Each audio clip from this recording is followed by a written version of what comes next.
Good morning. How to design and make a photo book online. Go on our website, 40photobar.com, and pick photo books.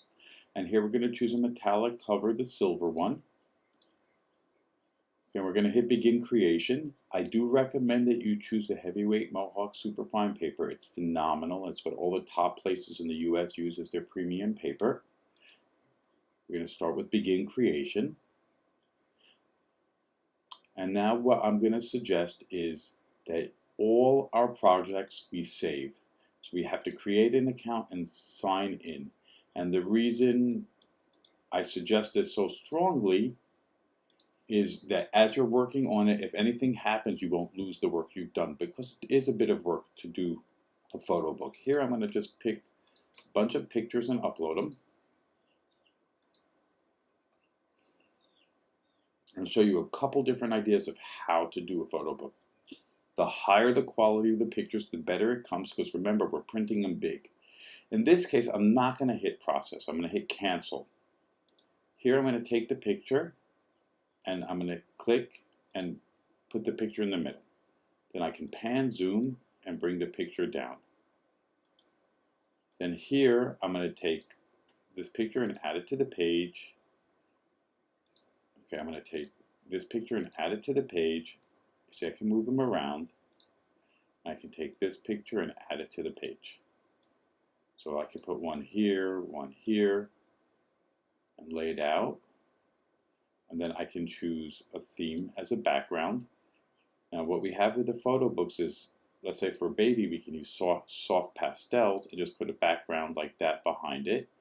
And we can add text and write whatever we like, such as our first photo shoot. And let's say we want to put the color to blue. And let's say we want to make the font something a little bit scripty. We can do it right there and move the text around. We can even drag it to change how it lays out.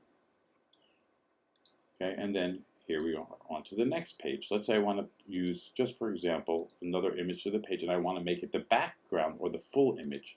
Just hit it as set as background, and that's that.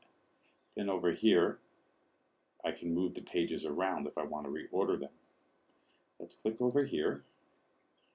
Okay, and now let's add another image to the page.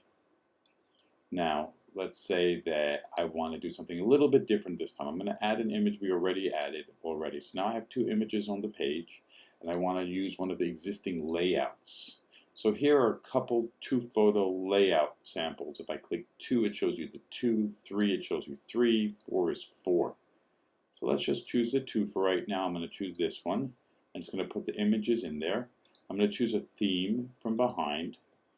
And let's say I want to do this time geometric pastels, something a little bit different. Then here, this picture, I want to move it around. So what do? I can pan and zoom to move the baby this way and hit apply. But let's say I like this theme, but I want to do something a little bit different. Well, the image is locked, so I can unclick the lock and move the image around if I want to. Now if I want to crop the image, I can literally cut it off and reshape it and hit apply to change the shape of the box. Okay, and you can continue by keeping on adding pages. If I want to have this image, again it's locked, I'll unlock it. I can put this image on top. Oh no, I want this image on top. I can bring it forward. So we can do a lot of different things right on the sidebar here. I do recommend using a computer because it will be easier and saving your work quite often. Okay, it will make your job much easier. If there's any help needed, we're available in the store. I hope we've helped you today. Thank you very much and have a nice day.